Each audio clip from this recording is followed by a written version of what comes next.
वाल्मीकि जी ने रामायण क्यों लिखी, ये कहानी कम लोग जानते हैं। नमस्कार दोस्तों, आपका स्वागत है Ramayana for daily life series के एपिसोड 2 में।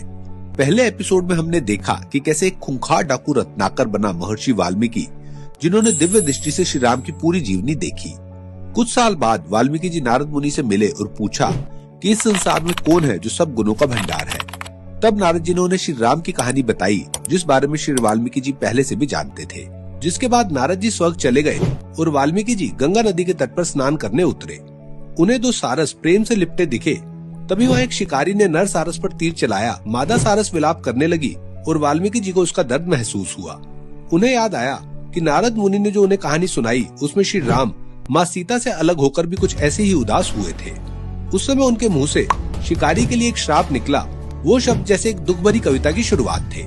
निराश मन से वो अपने आश्रम में लौटे, जहाँ उसी दिन ब्रह्मा जी प्रकट हुए और बोले कि दुखी भाव में तुम्हारे मुंह से वो श्लोक निकलना एक संकेत है कि तुम श्री राम की कहानी को पूर्ण रूप से लिखो। तुम्हारी रचित श्री राम की कहानी को तीनों लोकों में तब तक याद किया जाएगा जब तक धरती पर नदियाँ और पर्वत रहेंगे।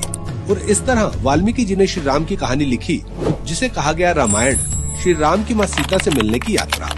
नई series Ramayana for daily life में श्री वाल्मीकि रामायण पूर्ण रूप से जानने के लिए फॉलो जरूर करें।